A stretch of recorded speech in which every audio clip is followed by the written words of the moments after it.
Ebenezer door to door, yada wasio. Se uwo oma Italy mu na opese udi unoma every hoko oma Ghana mu a. Ena edwumaku a mekamfo diama wane Ebenezer door to door. Ebenezer door to door, babe fa unoma baby pia wo ewo Italy. Edi akọ oma Ghana mu bia bi te se Accra, Kumasi, Takoradi, eni Sunyane.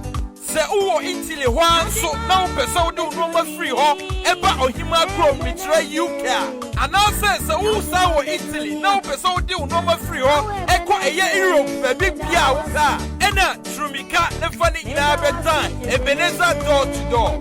Se uwo Italy a free ring lines 33327098483.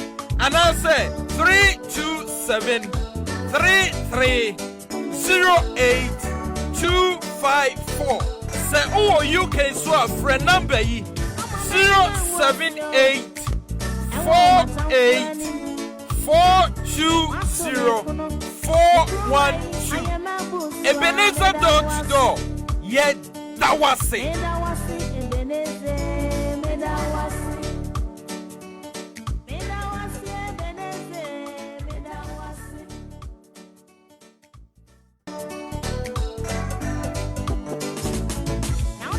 Ebenezer door to door, yada wasio.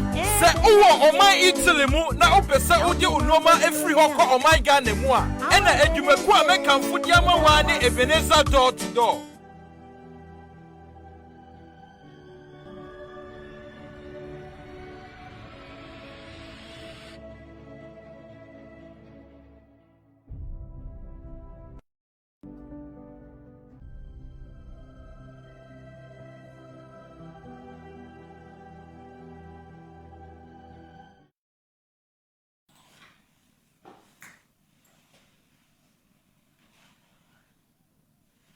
Beloved, I bring you greetings from the Inside Studios, and you are watching The Virtuous Woman. By now, you already know that on the Inside Studios, what do? We learn, we unlearn, and we relearn. This afternoon, it's a pregnancy diary. Yes, we believe that our God is a miracle-working God, and one of his miracles is how he creates his creation. On the Virtuous Woman and on the pregnancy diary, we talk about conception, we talk about pregnancy, we talk about the journey throughout, right from the beginning till when we have our reward in our hands. We also know that stories from the labor room are one of the things or experiences that are never talked about. And so it is always of a privilege, and it is heartwarming that we have couples, we have women, we have fathers who are ready to share their stories with you out there, with us here, in order to encourage somebody. This afternoon, we are going to share with you, a couple is going to share with you their story on their pregnancy journey, and it is our goal that at the end, it will bring closure, it will bring encouragement, it will bring comfort to a couple out there, to a woman out there who might have also gone through what our couple is going to share with us. I'll quickly go on to introduce them to you. They are they are a family that I'm related to both. I'm related to the man, I'm related to the woman. So it depends on where I stand and who I'm talking to. I'll say you are my brother or you are my sister. They are no other than the Mattisons. We have the Mattisons with us. They are going to share their beautiful story with us.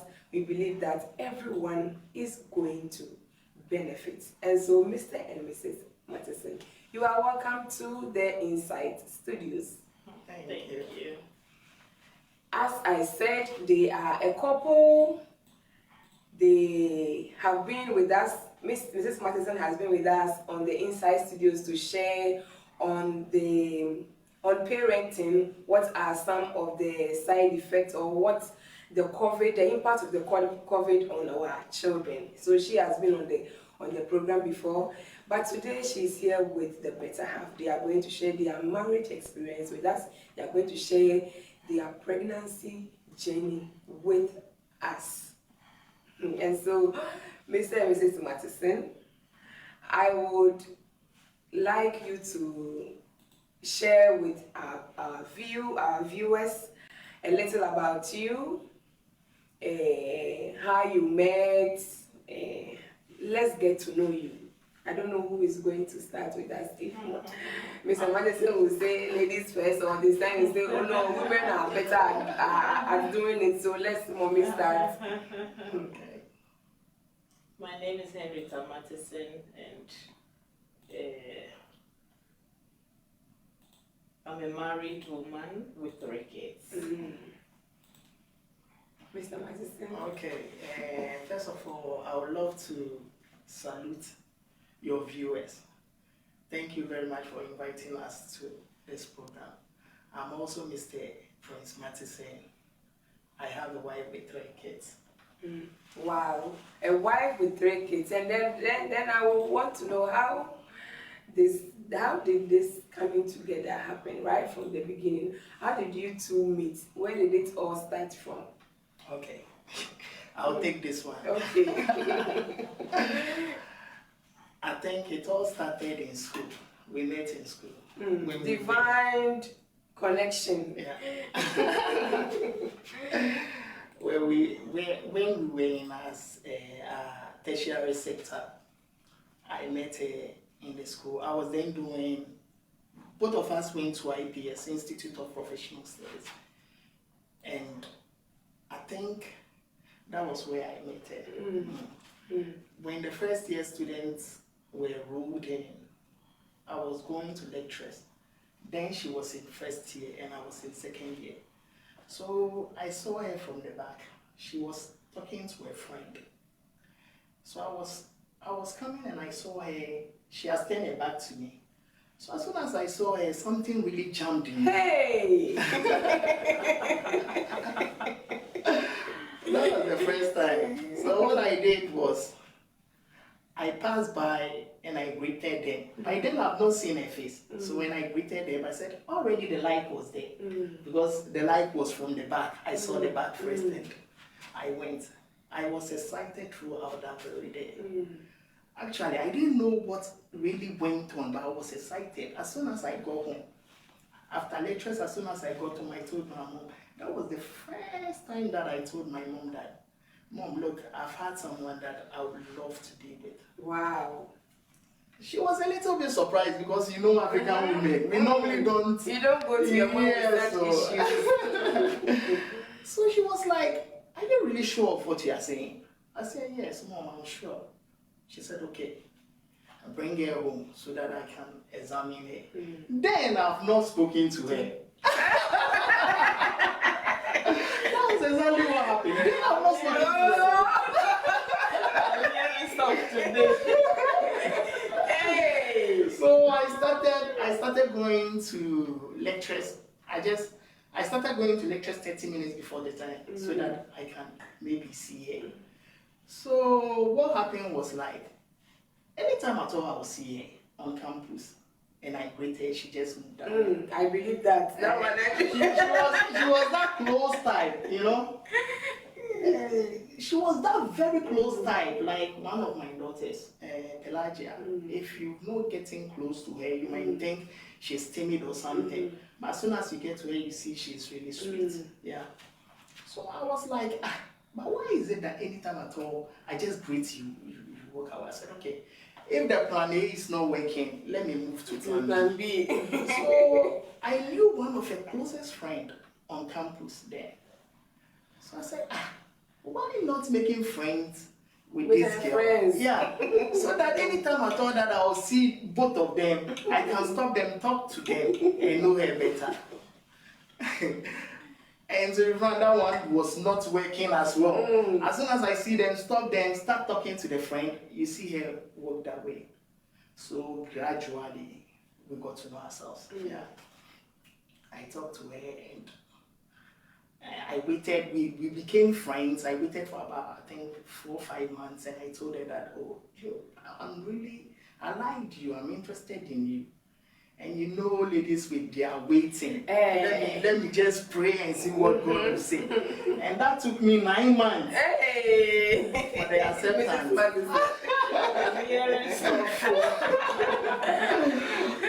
For the acceptance, as soon as she accepted me, I just told her I wanted to see my parents.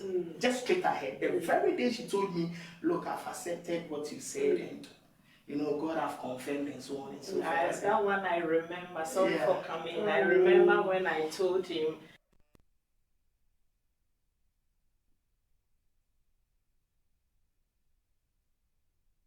I said, I've been praying about you.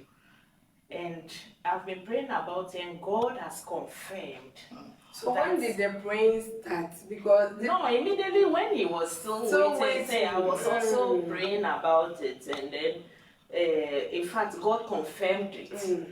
So when I had the confirmation, I just told him that, and I think at that moment maybe he doesn't know my spiritual background or something. I don't think so. But the way he accepted the thing, I was even surprised because I was like, is he going to take it or not? When I told him that I've been praying about you, but it seems God has confirmed that you are my rightful partner and that you will come together. This is the prophecy. You will come together and I'll take you out of the country, and that is where you make your family. And immediately when I said that, he said, amen. Very big one. So I was like, it's like the first time he saw you and was trying to talk to you. Why were you? That one was very funny. That one was very funny. I don't know if it's shyness. I don't know whatever.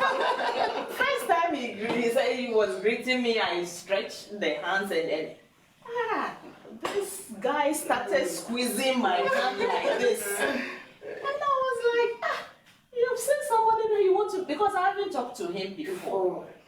And that was my first time that he was trying to be nice. I think you've been a friend to my friend. But me, when I see, when we are working together, he sees us and start talking to me. I know it's me, I just, because I just walk away and I leave them. So I think he met me without my friend, wanted to greet me. And then by shaking hands, and then he started squeezing my hand. So I was like, what is it? You are hating me. Do you know I told you? Let me finish that so that you He started squeezing my hand and I was like, no, don't do that. You are hating, it's painful. Then the more he squeezes it. So until tears started coming from my eyes, you could see how painful it was. And he was like, oh, you are crying. Then he left my house. Immediately I walked away. And so it was later that maybe you have to explain your reason for that. But that was, I did that. Sorry. No. It would have made her say no. If you made her it was very serious. I was like, I did that intentionally. You know, as soon as I saw her, I wanted to test her anger and see how far she can go. Okay. Because I'm that quiet type, and I wanted someone that would fit. You know, so I did that intentionally to see how she's going to behave. That was the first thing that I. But I saw she was cool. No, she cried, but in a decent way. So how many years have you guys been together? Let me say almost about 22 years now. Wow, 22 years. Please let me finish, because there is one important thing that I wanted to emphasize on. So I took her to my mom, and my mom, you know, talked to her. The first day my mom saw her, my mom liked her. And there was this statement my mom made that I will never ever forget. My mom was like, Prince, now if I'm no more, and I go, right? Any place at all that I'll be very happy because I know you are in good hands. And that thing, look, I'm emotional. And that thing, I will never ever forget about it. So that made me proceed to see a I believe any young man out there is already taking big nuggets. If you meet a woman and you like her, don't go and tell your friends. Don't be going out with her without anybody's consent, but take her to the right person. Mr. Matheson just confessed that he took the wife to the mother, and the mother confirmed it. What is so heartwarming to have your mother stamp, really giving you the go ahead. Go ahead, I know you are in good hands. Wow, wow, wow. Marriage. I know that before we all entered into marriage, I have been married for like 2 days, so I'm here to learn from those who are ahead. Just as my husband always says, we had an expectation before we entered into the marriage. And so I would like to ask Mr. and Mrs. Matheson, before entering into marriage, what was your expectation? And then when you went into marriage, how was the reality comparing to what you had in mind? Thank you. I believe after you enter into marriage, maybe to make family, to have children, to make family, and to make progress in life. That is what you expect. So sometimes when things doesn't happen like that, it makes you a bit discouraged and all that. But one thing I would say is that it's not everything that you want to happen can happen. I think this week I was talking to one of my elderly daughter, and I was telling her that she was making a particular choice that, no, I want this, I don't want that. I said, no, in the world, it doesn't happen like that. If everything that you want to have or you wish to have is at your front, then the world would have been a very sweet place to live in. But whatever that you find yourself in, you have to adjust yourself to it. You might have a big expectation that this and that and that and that. But even if it doesn't happen, make sure what you find yourself at that moment, work it out to be better for you. Wow, Mr. Matheson. Okay, what I'll say is, for me, in beginning, what I was thinking about marriage is going to be from me. It's going to be like something fun, like everything will go on well. But there were a little bit challenges in marriage. If you get into the marriage, you see that you have to be responsible. You know, you have to be responsible because you have to put money on the table, you know, for such groceries. And if the kids are in, you have to buy their books and so on and so forth. So that are the challenges in the marriage, you know. So that are the things that we, so far, so good, I'll say. Just as Mr. and Mrs. Matheson has, it starts with love, but it takes knowledge, integrity, and sacrifice. Responsibility. You can imagine something, but in reality, it may sound, or you would have it another way. Somebody said, this is what God gave to me, so I have to do my best to work well with it. So that is your husband, that is your wife. That is the choice you made. And so what you have to do is to do everything in your power to make it work. It is said that it works if you work it. And so if we have, how many years have you guys been married? In 2004. 2004. Wow, wow. It's only 2 days. I'm only 2 days. And so I'm still learning. And so with the experience that you have had, the expectation, the reality and all that, what then would we say marriage is? Marriage. Okay. I would say marriage is legally or formally, a union between a man and a woman in a personal relationship.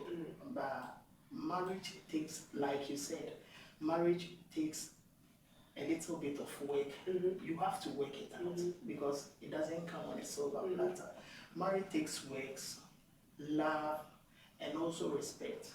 Both of you are supposed to respect yourself. And some things are not something that, like, as soon as you get into the marriage, it's already there.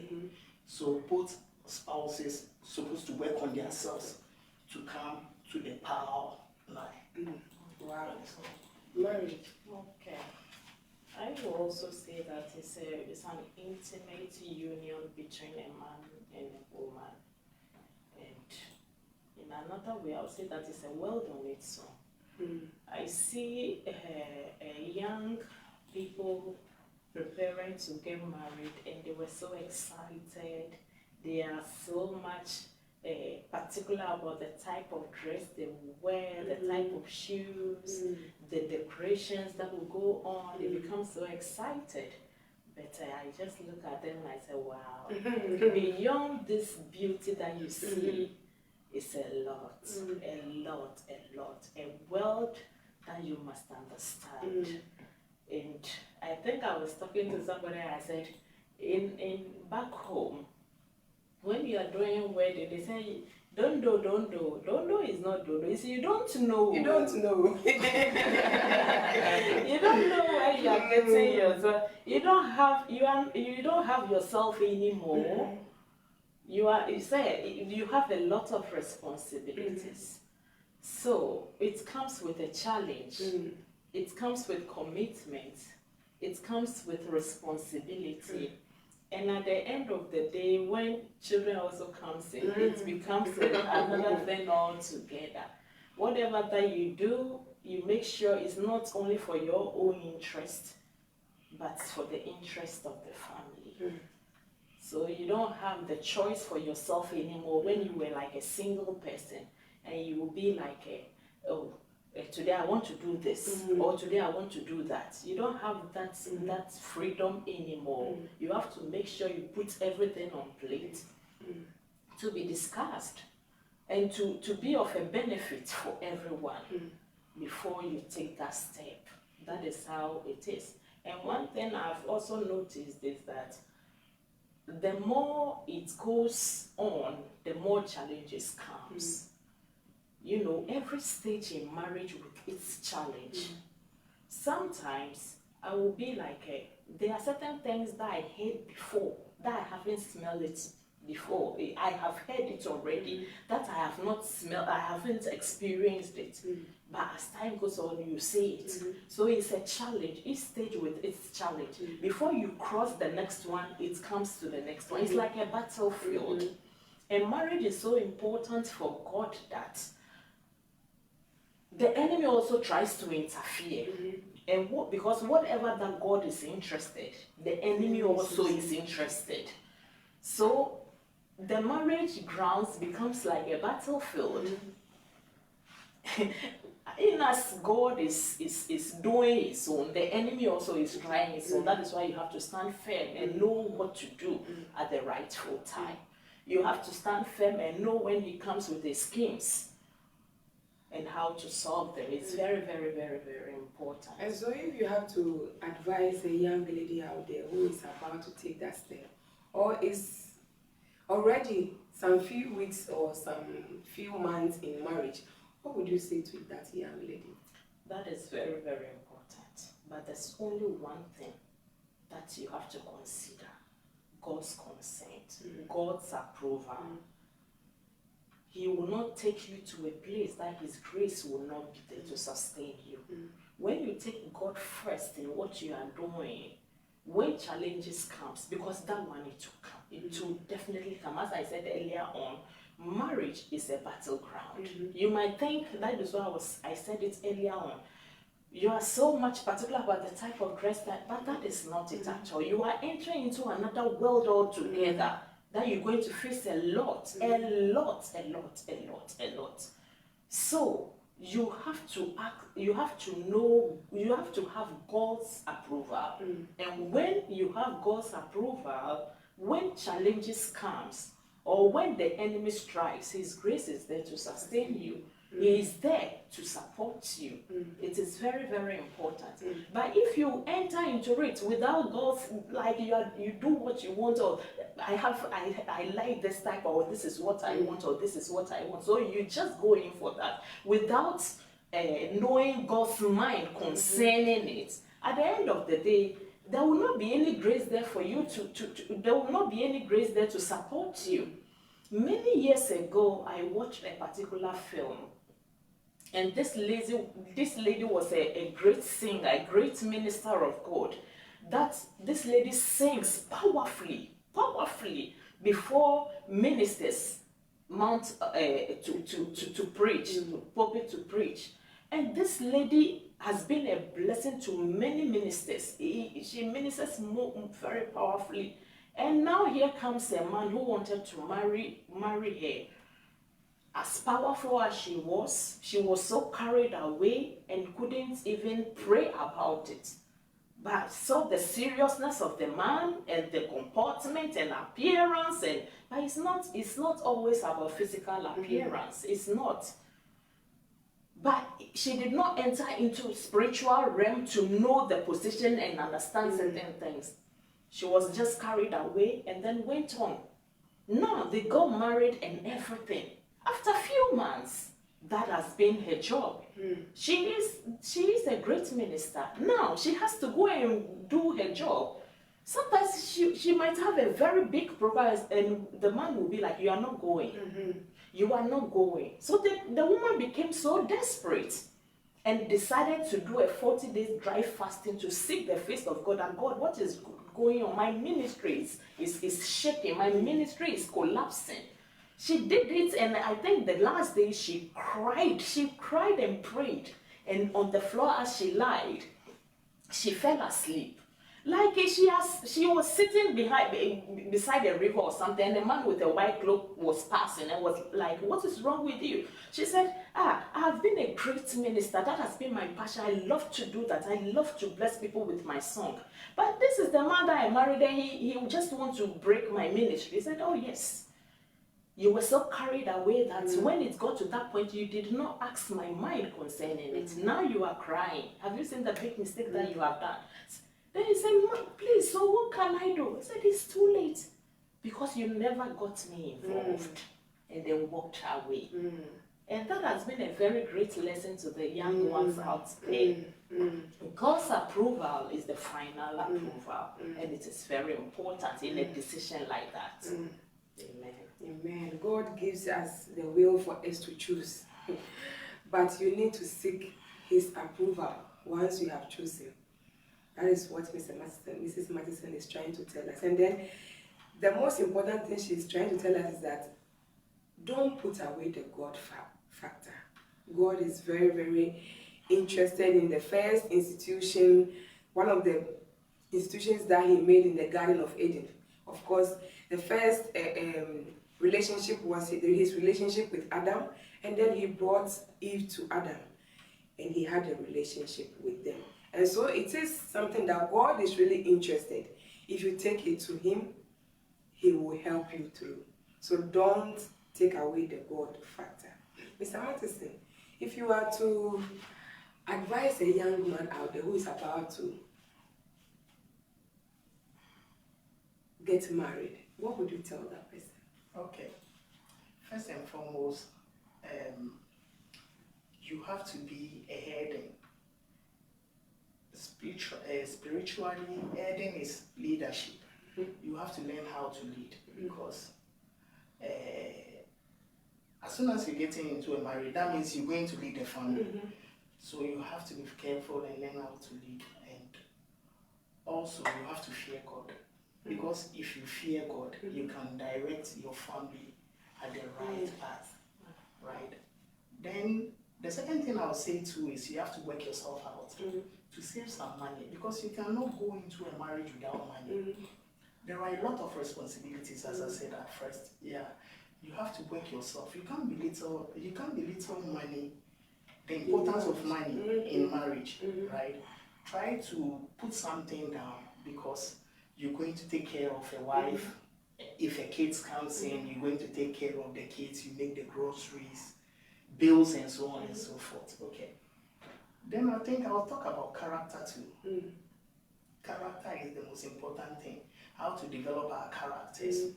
Do you know, most of the times, some of us have certain characters and we don't treat that character before getting into a marriage, and at the end of the day, that thing goes against the marriage, you know.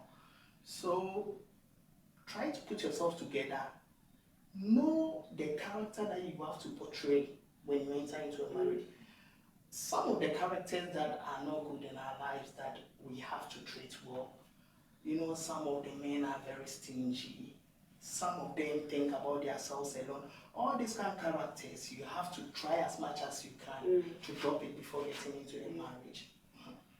Then I think I'll also talk about your personality.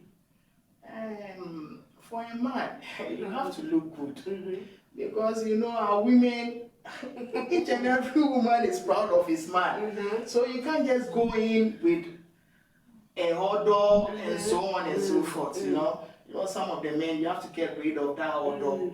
And so brush your teeth well, work on yourself, dress well, so that it will be okay for you to get into the marriage. Then you talked about those who are already in the marriage. Yeah. I'll talk about only 3 things. I'll talk about intimacy. If you're already in the marriage, I'll talk about intimacy, communication, and commitment. These 3 things are very, very good. And it keeps the marriage working. Communication flows communication with your spouse always. You know, no, always talk about things. Then also one thing about communication is tell the person your feelings. Some of the people, they hide certain things, you know what he's doing or what she's doing, I don't like it, but I hide it within me that I don't. Talk to her, but do it in a respect and in kind. You know, communication shouldn't be something that always we'll be talking about the bills in the house and our kids. But at least at times, let's talk about our thoughts and our feelings too. And one important thing in communication is being a good listener. You know, if your spouse is talking to you, make sure you get whatever he wants or she wants, and make sure you try as much as you can to fulfill it. Wow. Young men out there, you have had so much nuggets from Mr. Mattison. The God factor, you heard him talk about communication, intimacy, being responsible. You don't take money out. If women see that there is no money in the house, it's trouble. So a lot Mr. Mattison has told us. I believe that you have taken something out of it. You are preparing yourself as you want to enter into marriage, your character. A man of God said that if you are of a bad character, marriage gives you the last chance for you to change. Otherwise, you will never be able to change, because it is in marriage you have to deal with somebody who is completely different from you, and you have to agree to disagree, work it out. It is not I and I, but this, when you come together, it becomes we. Wow, thank you so much.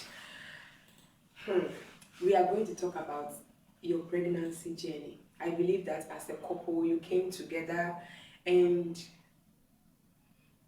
as God wants it, He wants us to be fruitful and multiply.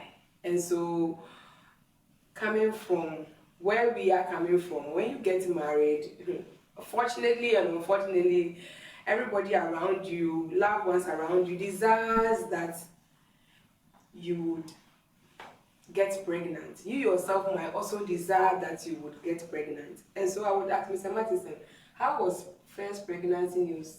How was the news? How was it told to you those times? Okay. It's all our things that we've even dressed God coming to church. Right? You quite remember.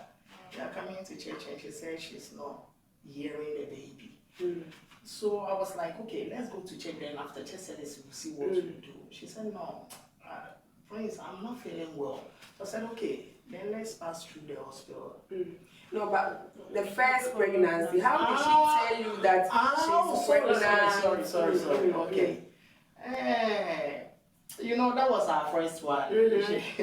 So much anxiety. Yes. I came home and I came home, by then I was from work. I came home and she told me that I think I'm pregnant. And I was like, are you sure? You know, that was the first time that are you sure? She said, yes, I'm pregnant. So we went and checked it together and we saw that, Finding out you're pregnant. I was very happy when Happy. you know, it's not all men. It's not all men that accept it that way. Anyway, he takes it, all the pregnancies, he takes it cool. Unlike other men that you see that it has shaken them a bit. I don't know, maybe Were you expectant? Were you guys expectant? We didn't plan for that, but it just came in. And he took it cool though. He took it cool. It wasn't like any of the other men that maybe it was shaking them a bit or they would panic a bit or something. But he doesn't panic. He will be like, oh, is that so? He just takes it like that. But I don't know, maybe if in his own private moment he will think, hey, what a responsibility. I don't know, maybe he can say. But what I have been experiencing, what I have been saying, it doesn't move him. That is what I would say. He's not worried about it. He's not worried about it. He's not worried. He takes it cool and then that's all. After all, it's good news, so... And I wanted to experience how catering for a kid is like, you know. Very happy. Very, very happy. Wow. So the pregnancy journey, going months away, you had prepared. Can you take us through your pregnancy journey, Mrs. Madison? Oh, it was okay. It's just the first one that I had a little difficulty because it was a first pregnancy and I couldn't bear it. I was having, this morning sickness and all that. Morning sickness, though, I had it through all of them, though. Morning sickness, I've been having it throughout. And then that's all. I think nothing special. I'm lucky. I eat well. I don't throw up. I'm okay. Just that I become a little bit weak. And then in that morning sickness, and that's all. No, but I think your first pregnancy, I stopped the job that I was doing in Verona because you find it very difficult. That one, getting to the end. Getting to the end. Getting to the end to deliver. The child becomes big. Okay, the child has grown, so that you can feel the heaviness. So that disturbed my legs. And getting up from the bed to walk or to go to the bathroom in the night or something was very, very, very difficult for me. I have to have an assistant or I have to hold the walls gradually to go out, and that was very, very difficult for me. So by then my husband was doing only night shifts, so he had to come, he had to stay, because in the night it becomes so serious. To help me out, so you'll be just holding me like that to go. That one was very bad experience. I think getting to the end. So that pregnancy, how was labor? What happened? Actually, because of my first experience, I went through cesarean section.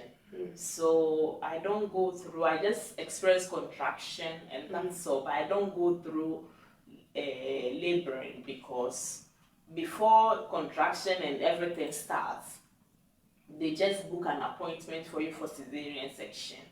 So they don't wait for you to go through the laboring part of it so that you won't be weak. Because laboring alone is something else. It takes your strength and everything. So they won't let you to suffer for that before they take you through cesarean section. Since they know you cannot give birth normal and you have to go through cesarean, so they just proceed you to do that, so that you won't suffer a lot. You spoke about losing your first pregnancy. How did that happen? Okay, thank you.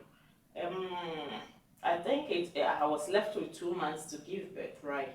Yes, and like the way I said earlier, my husband was doing online shifts, and then it was a weekend, I think. It was Saturday when he came back. I was like, because I was left with only 2 weeks, I'm almost done. that if it were to be a cesarean section, I would have given birth because they give you 2 weeks before the time.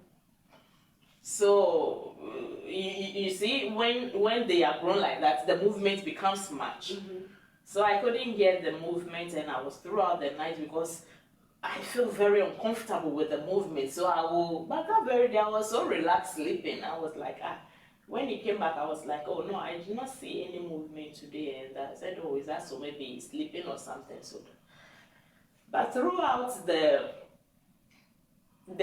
very day, I did not see anything. So on Sunday morning, we were even preparing to come to church, and it was like, no, let's go to the hospital to go and check. But before then, I did an echography, and they were like, the growth of the child hasn't shoot from the last X-ray that I did. The last X-ray that I did to this very one that I have to do. The growth, there wasn't any growth, so they were like, I have to do a special X-ray.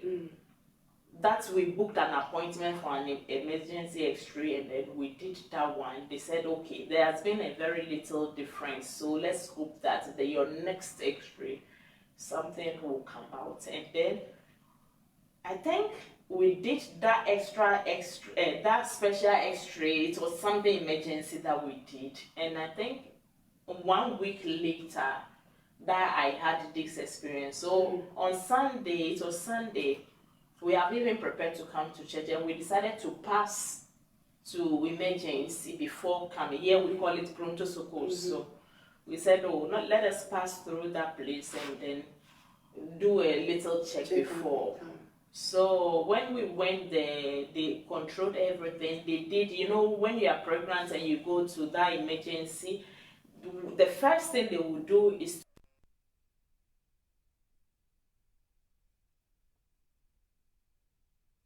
anything. They will control the child first before they control whatever that the mother says is worrying her. So they control the child first, and then they didn't say anything though, but they pushed me to a ward, and then they spoke with my husband, and from there I didn't know what they said again. And maybe you can explain what it is. Okay, as soon as they pushed her to the ward, they called me and they told me that they are calling a special doctor to come. It was on Sunday, you know, not all the doctors are on duties on Sunday, so they're supposed to call the doctor to come in. I said, okay, so we waited for that doctor because they wanted to be sure.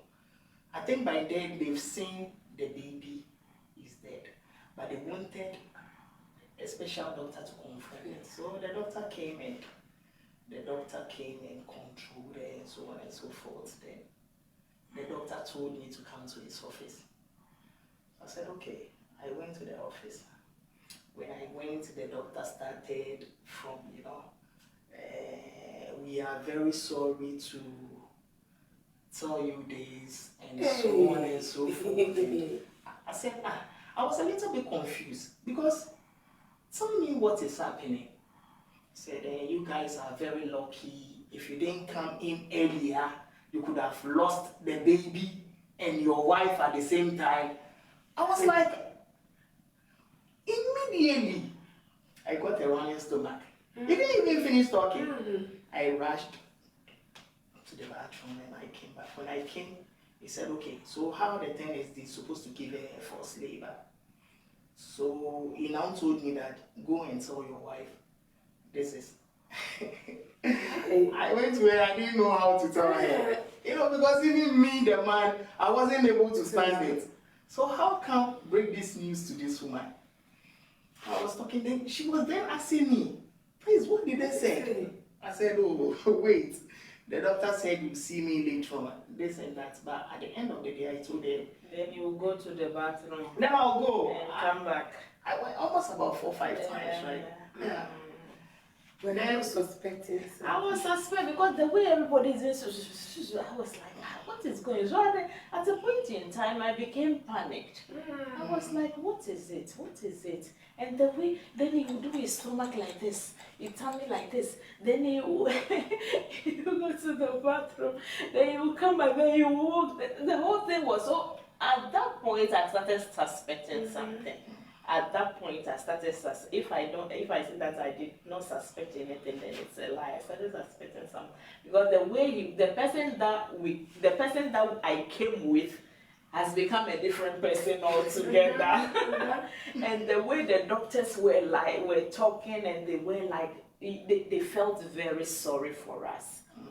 And the way they were, you could see the sad face on them, the nurses, the doctors that were around, because they called other doctors to come, and even though they haven't told me, I started suspecting something until he came up with that this is the issue. So what panicked me most was they told us that if we could have come,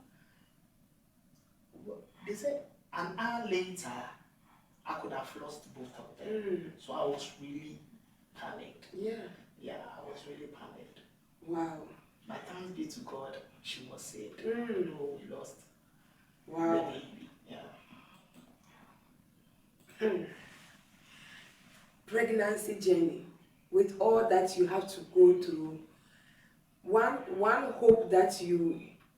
thing that keeps you through a pregnancy journey is the reward you have in your hand, that you at the end carry your baby. And so if you are told that with all that you have gone through, your body changes, everything about you has changed. It is obvious that you are pregnant and you don't come out with a baby. What did they do at the end?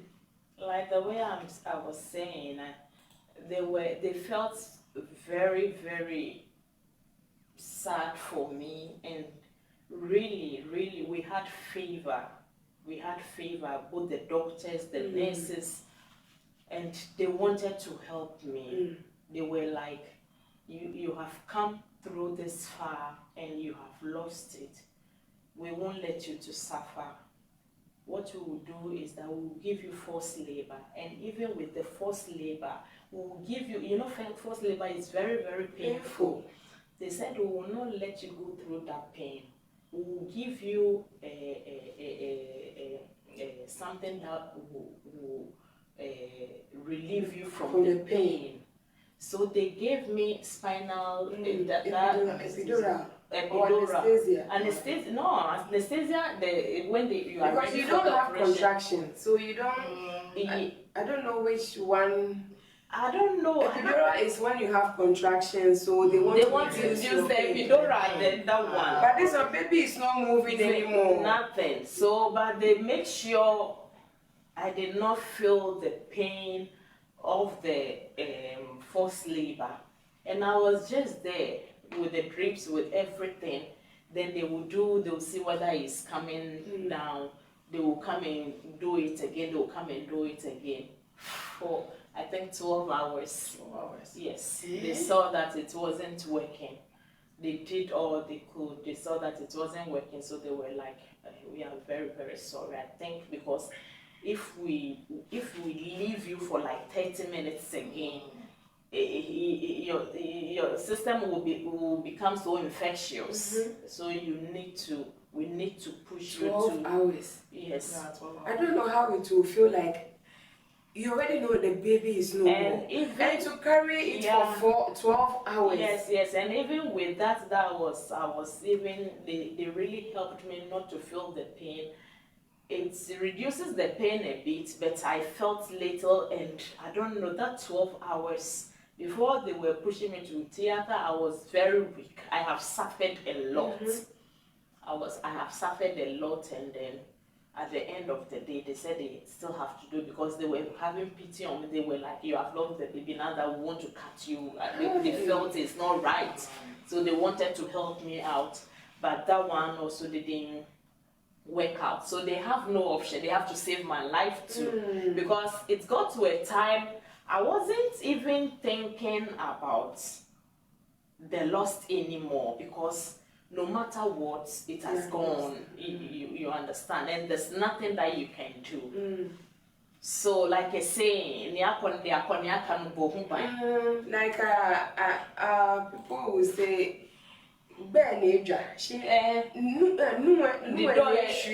she still intact. Like the water pot is still intact. It is only the water that we have lost, so we can still go fetch another. Wow. Exactly. So at a point in time, my life was so important to me at that moment because the way I was feeling, I was like almost gone. The way I was feeling, I was like almost gone. So when they decided immediately that they want to push me to theater, and you know theater, you can't take any metal, anything. So they removed my rings and everything. So I started crying. And that was when it collapsed. Both of us went through same thing. It's a funny issue. It's a serious thing that we are saying like that we are laughing over. It's now history, but then. But It's about the ring. I thought maybe I'm going on. I think he wouldn't. Yes, because that was my first time. And they didn't say anything. All they did was they brought the rings to me. I was like, hey, what am I going to do? Where is my wife? To extend that, I was thinking about, who should I call? I was confused. You know, that immediate, I was really confused. It's a serious issue. Wow. It was. When you were going to give birth the second time, right? As for the second So one, you already I had the experience. So when they gave me the ring, I took it.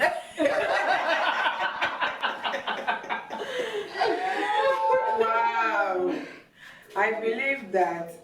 I remember the scene when we came to the hospital to come and visit you.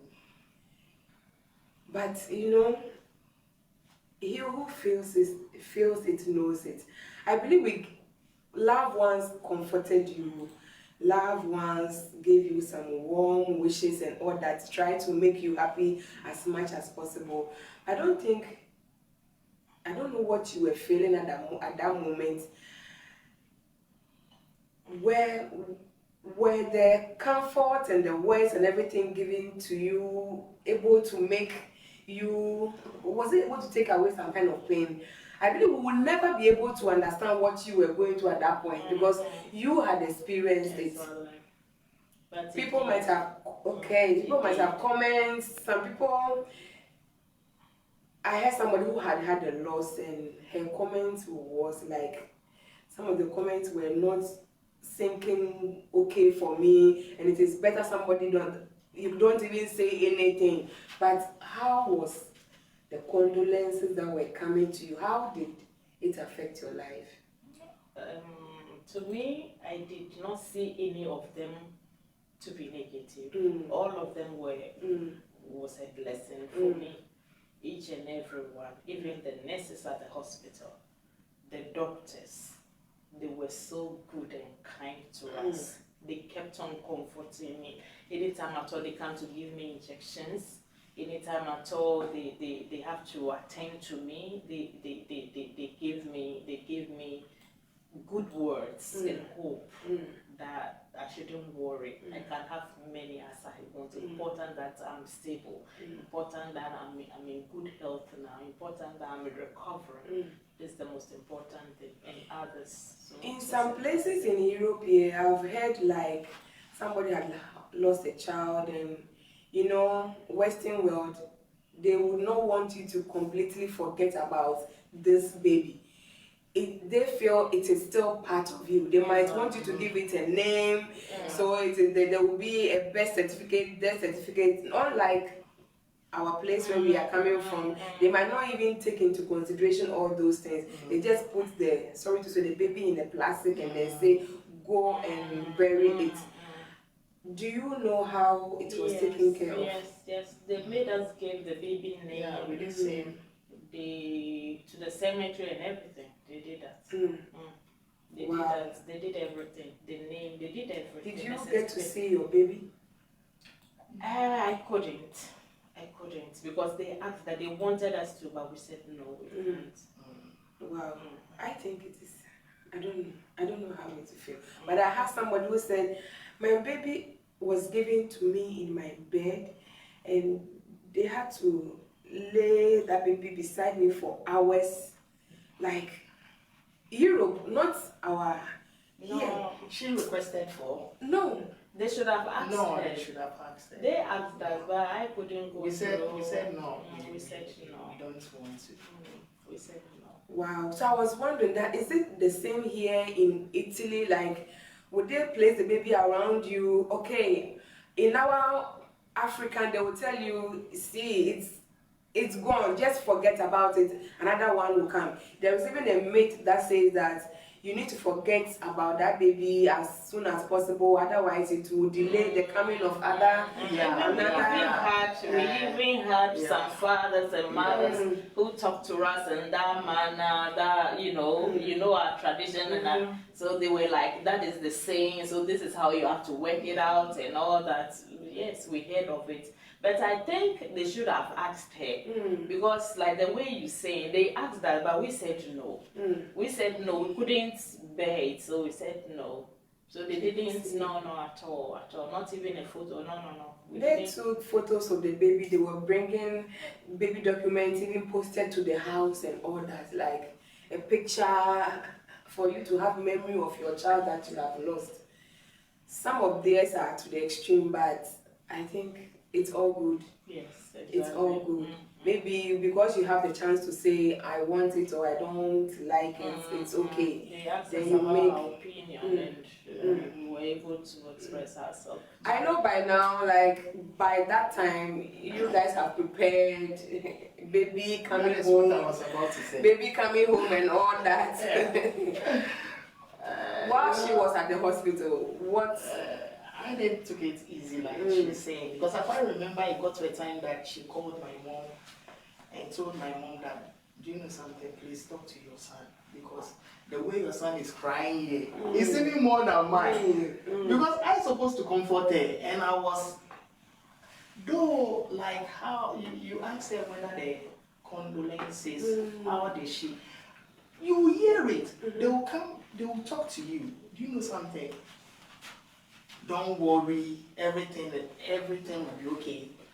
For me, I listened it. But as soon as the people says gone, I start crying again. You know, it was my first seed.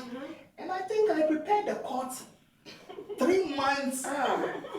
3 months, and I started buying baby's clothes. That one it has been long. But Yeah. So anytime I thought, do you know how long it took me before I took that cut off my mom? You know? No, I remember I told you to take it to Before you come home. before I come home. Yes. You know, But so, he didn't. No, he took it. Okay. And the baby's things, the preparation and everything, I made him to take it out. So at times it will come, but it's not easy. It's not easy. It wasn't Even if easy you at put all. everything away, your body is still telling you something. And I think one of the most important thing that really helped us was the support of Mr. and Mrs. Elder and Mrs. Tando. I was about to say that you have everybody. They were, they're talking. They did much of it, and they even from the hospital, they did not let us go home. We stayed with them for I think 1 month. Wow. Yes, we stayed with them for 1 month just to make sure that we are emotionally fit. I think that is good. Yes. Because for you to go home and go and meet all the clothes and all everything, and even reminds so straight you. from the hospital, we did not go home. We straight from the hospital, Daddy took us home, and we were there for I think 1 month. 1 month, and even with that, I told him to take this day. So he left when he was a bit fit. He had to go to work, so he left me. So it was then that I was almost ready to come back home. And I told him to take everything out before I come. By then, by God's grace, Yeah, I it's was an yes, opportunity to say people who have been supportive to you that time. that moment. That moment. Our fathers on the land, Stando, we Auntie just want to Olivia, say very good. Mm. We just want to say big thanks to them. Yes. Very big yes, thanks yes. to them because They were so they were there for and us. your parents too, Mr. and Mrs. Amafio, they were also Yes. supporting. Yeah. Wow, wow. These are the kind of support you will need in such times. I think that was so awesome. Like, don't go home, don't go and meet, at least get better before you go back to your home. Wow. Thank you so much, Mr. You know, it's Mrs. not easy. It's not easy in Europe, eh? It's not easy someone to offer- take you into his or her home. Exactly. For a month, at least it won't be something less than a month. I think it was a month and above or something Wow. from not. It has been long. We're been talking long. about 17 Years years now. Wow, wow, wow. Let me go to Facebook. I believe that the family is ready here. They have been with us right from the beginning. Let's see what they are writing to us. Elder Tandra says, hey, something must jump inside you. Something must have jumped inside you. Sure, Daddy, I also believe so. Lady Judy says, jumping laugh.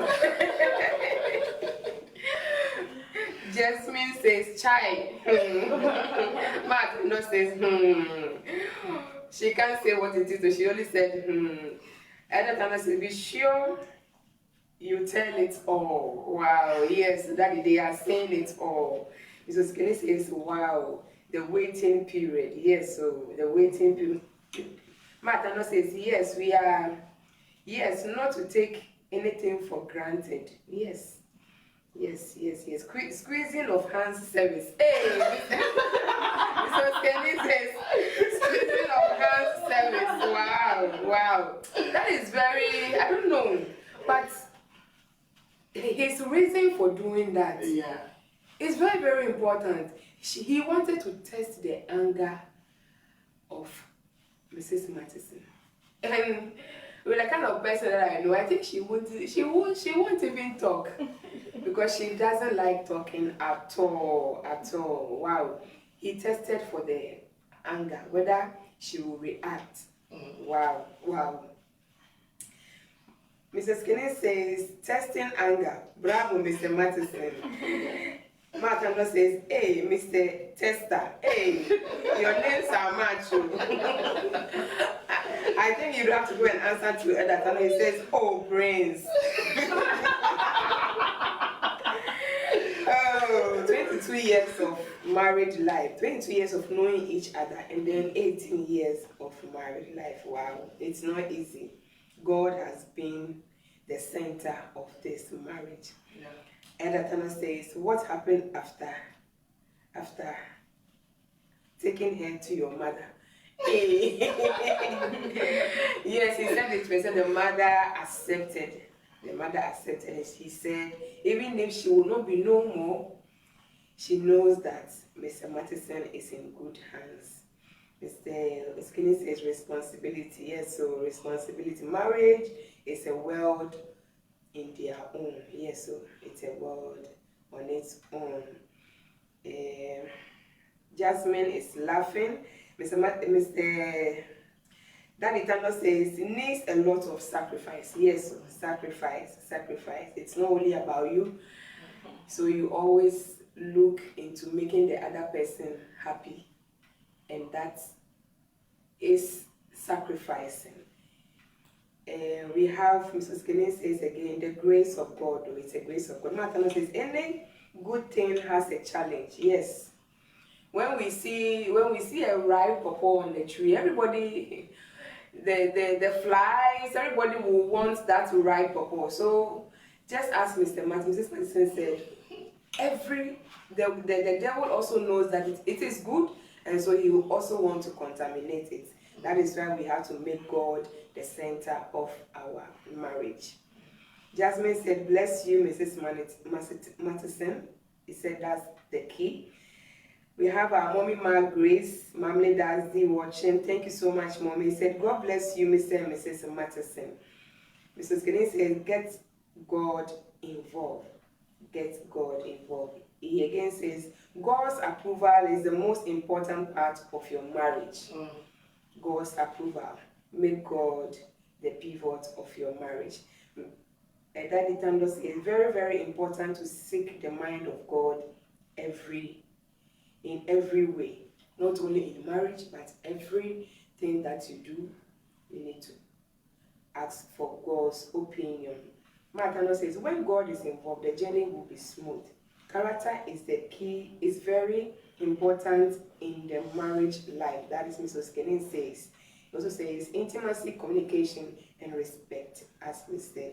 Matteson rightly said. He said, be a good listener. This one, it goes to the men. They listen back. It's good Mr. Matteson is the one who said it. Because men, they listen. It's as if they are not listening, but they are listening. It was an advice for the men. So okay. It was a question for him to respond. Because when we want you to listen, we want you to like look at us. Then we feel that you are listening, but as if their mind is not there. They say they are listening. Yeah, we have different ways of listening. Wow. Mr. Skinny says, Mr. Matteson, bravo. Jasmine said, bless you, Mr. Matteson. He said, child, I believe that we are all learning. However, how many it doesn't matter how many years you've been married. We know that when marriage issues are being discussed, we all learn from it. Lady Esther Yabua, thank you so much for being with us. My mommy is watching. My Evelyn, thank you so much. Mrs. Kenny says, running stomach. Mr. Matteson did so well. I don't know. Maybe he would have even collapsed or something. Like, this one was only a running stomach, so at least you can talk to me, you can go to the bathroom and come back. Wow. The child died in the room overnight. Yes, so you can't even wish that for even your worst enemy. Like losing a child. This is not to only like stillbirth, like you deliver, you lost the baby, or the baby dies in your womb, or it's to the extent that even miscarriage is still losing a baby. So we don't take any of that for granted at all, whether it is miscarriage, whether it is even losing the mother instead of a child. Like, grief is grief. Losing a loved one is losing a loved one, and we cannot take that for granted at all. Ma Tando says, that's painful moment. In spite of all, God was faithful. Yes, God was faithful. That's Ma Tando. Mrs. Kenny says, 12 hours. That one, I don't know. The emotional trauma that you're going through in your head, like you have the baby in you coming out, but you know the baby is going to be with the Lord. Okay. Some laughter from Mr. Sikeni, Jasmine. Matana said that was the very encouragement for them that there is still hope. God has been good to us, said my Daddy Tando. Lady Ruth, thank you so much for being with us. My Grace, Mammy Daddy says, marry God's choice. Yes, God's choice. God's choice. Lady Elsie, thank you so much for being with us.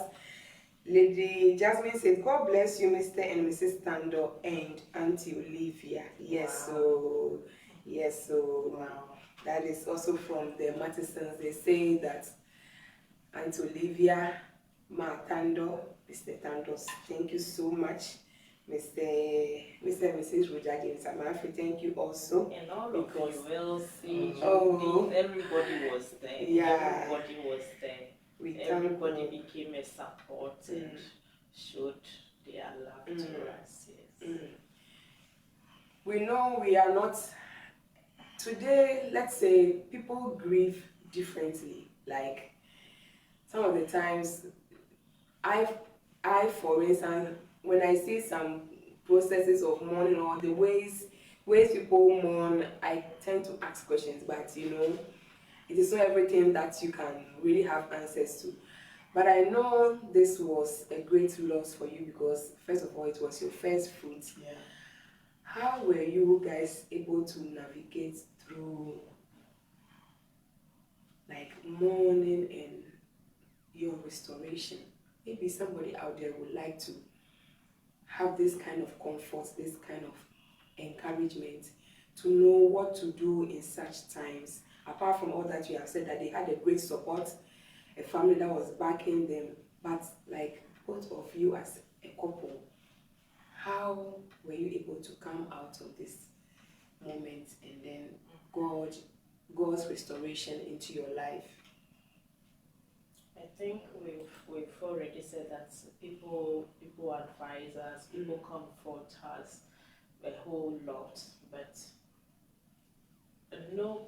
people did their best, but nobody can comfort you much than your own self. So they have said it. Somebody can talk, but it's up to you to take it or not. So what I believe we did that really helped us, we took what they said and we used it on us. We worked on ourselves. And I can tell you the truth, before I was moving from the Thanos family, I was good. I was good. I was okay. I was physically fit. I was emotionally fit because I worked on myself. I can be there and people will be talking. We can be there. People will be talking, advising us, comforting us, and all that. But if you put yourself into it all the time, thinking about it, it won't help you. No, it won't help you. It will always keep you back. After all, what has happened has happened. You believe all things work together for our good. As a Christian, that is what you know. And weeping may endure for a night, but joy comes in the morning. There's time for weeping, and there's time for joy to come. Make sure you work on yourself, and let the weeping pass away, and create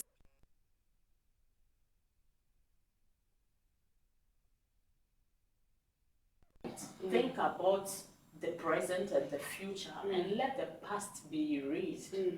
And when you do that, even though it is very painful, but you can still work on it, and you can still work on it for it to be something that will forever be forgotten in your life, to move on.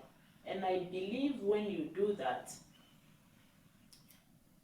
it will restore you very fast, looking forward for the expectation ahead of you.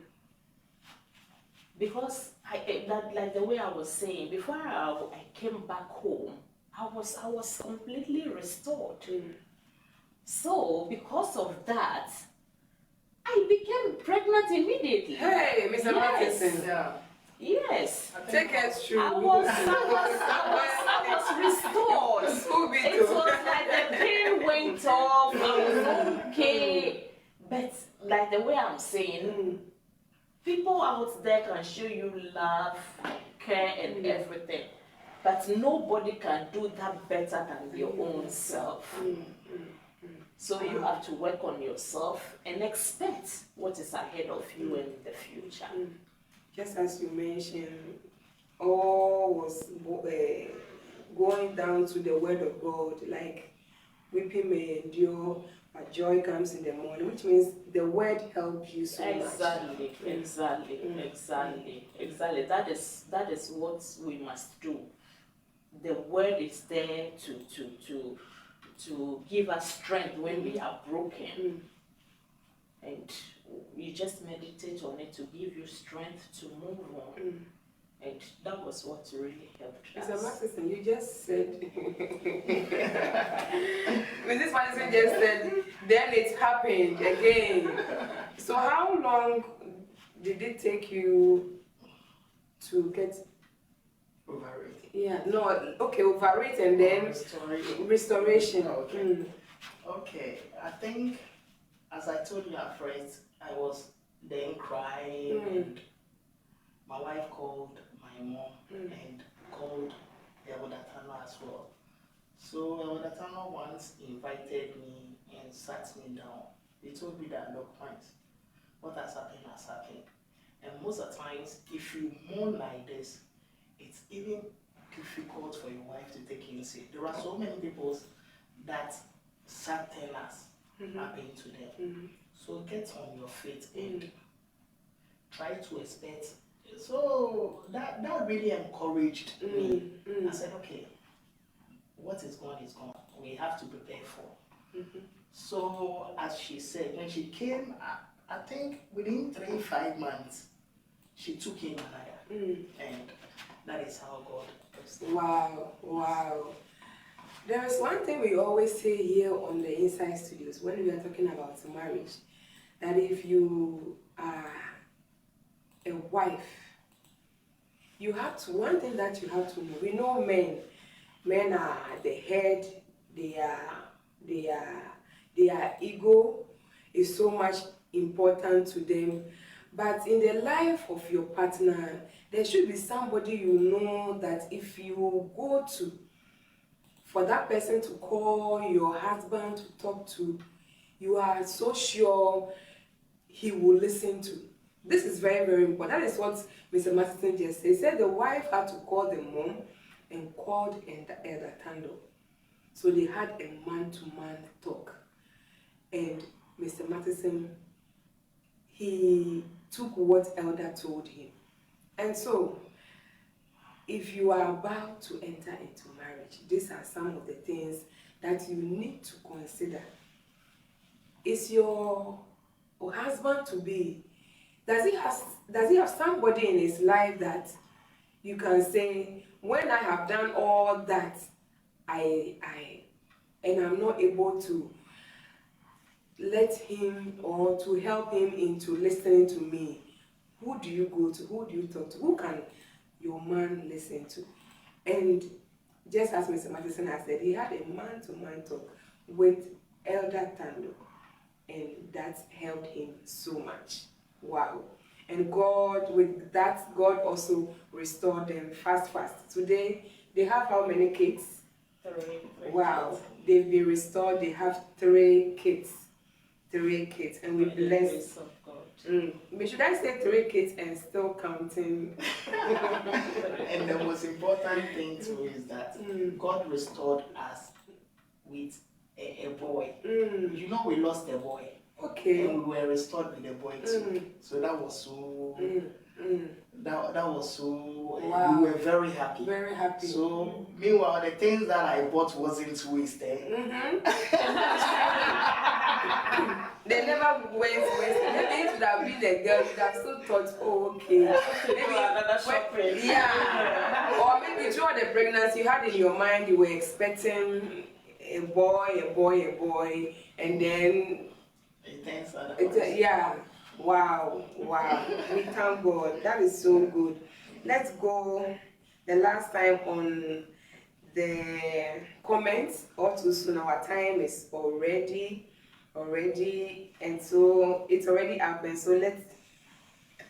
Some of the comments are making me already laugh. Wow.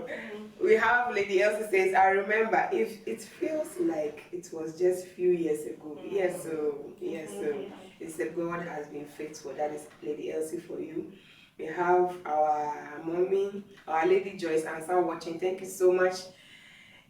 Lady Jasmine says, hallelujah. Matano says, glory to God.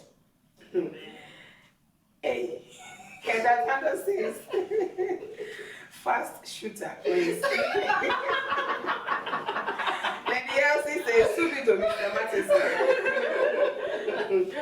Wow, that is what God can do, and we bless God for His great restoration. Yeah, I think that would also have assisted our couple to have really healed so soon. Yes. Healed so soon. We see our daddy, Pastor Alex Manzoni. Thank you so much, Daddy, for being with us. He says, what a blessing. God bless you for doing what you do so well. Mr. and Mrs. Osikeni Georges. Thank you so much, Daddy. Thank you. Lady Elsie says, hey, hey. Our daddy, Bishop Samuel Oscar Mensa, is also watching. Thank you so much, Daddy. Thank you so much for being with us. Lady Mina says, yes. Hey. Lady Joyce says, hey, hey. Can you explain further? God is good. Lady Elsa says, glory, glory, faithful God. Yes, He is so faithful. Lady Joyce again came. She said, God is good. Yeah, that is what He can do. And what He does is marvelous in our sight. As I said all too soon, our time is up.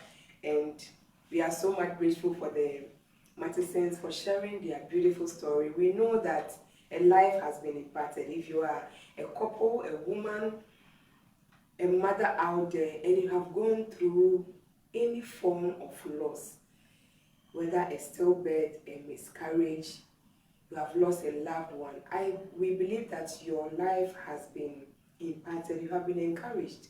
You have been comforted. Mr. and Mrs. Mattison are going to give us their final words. And we know that as you listen to them, or as you have heard all that you have heard, your life will also not be the same. And so for their final words, we've asked them to encourage anybody out there, any form of loss, whether a father, whether a mother, whether a two-child birth, maybe you even gave birth before you found out that your baby was no more. An encouragement to a mother out there, to a woman out there, and from Mr. Mattison to a father out there who is still struggling with the loss. Okay, thank you. I would like to advise a woman out there who has experienced such a situation, or maybe in case if she experienced such a thing, that she shouldn't give up. I know the sadness will come, the pain will come, but try and work yourself together. Put the pieces together. Stand up. Be on your feet. Don't let that steal away your confidence and your joy, because it has gone. Focus on the present and the future, which is the most important thing, so that you can get your strength back to carry other ones, because that is what I did, and it helped me. Because like the way I said, it got to a time when they were giving me the forced labor and everything. As more as they do it, because remember I said so many hours, so I started becoming weak. So it got to a point I was not even thinking of the loss anymore. I was thinking about my own life, because I don't know how to explain it. I couldn't even be on my feet. So you need that strength, you need that life to carry more, because God has not given you only one. God has given you many. So you need that life to take the other ones. So don't be sad, don't be weak, don't think of it. Put the pieces together and have faith in God that there are many, many, many more ahead of you. And no one can comfort you than your own self, as I said. People can talk to you, people will encourage you, people will comfort you, but it's up to you to comfort your own self. In a sense that you take it and you put it in action. Wow, thank you so much. Mr. Mattison. Okay, what I would say is, it has already occurred. The loss has already been done. What you have to do is to forget about the loss. Try to press on. Don't go back thinking about it, because like I told you, that can even delay the new one that's supposed to come. So try and put yourself together. Make sure you go on and expect God will do something wonderful to your life. Wow, wow. Don't dwell in the past. What is gone is gone. So you weeping over will not bring it back. It is difficult. One may never be able to understand what you are going through. But just as the Mathesons have made us to know, people around you will try to comfort you. You will get so much support, but it will be up to you to put yourself together and not give up on yourself. Maybe your case might not be just as Mr. and Mrs. Matheson, that they were restored. Or maybe you are still fighting on because you feel you have not been restored of your loss. But what you want to encourage you with is that whilst you are waiting for God to restore you of your loss, maybe you may try to do something else whilst you are waiting. Because we believe that even in your pain, there are other ministries that can even birth out of your pain. And so whilst you are waiting, find something else that will keep you going. But one thing you don't have to forget is the word of God. That will be the most important thing that can carry you through this your waiting time. And so as we said, this story was shared so that you out there will be encouraged. If you have had any loss, miscarriage, child loss, or maybe losing the water pot itself, that is the mother who used to produce the baby. We know it is not too late for God. He will surely make another way out for you. If it is not a baby you have lost, but you have lost anything important in your life, it still applies. Stick to God and you will be encouraged. Mr. and Mrs. Matheson, thank you so much for being on the Inside Studios. We believe that your presence here is not going to be in vain because somebody out there is encouraged. So on behalf of me and my head, Mr. Georges, we say thank you so much for coming. And also we want to extend our thanks to our beautiful viewers, our family, who always stick and stay with us right from the beginning to the end. We don't take you for granted at all, because if you are not there, we are not here. And so we want to say a very big thank you to you also. This is the Inside Studios, and just as we always say, we learn, we unlearn, and we relearn. And the virtuous woman, as we always say, be the best you can be and take one day at a time. God richly bless you.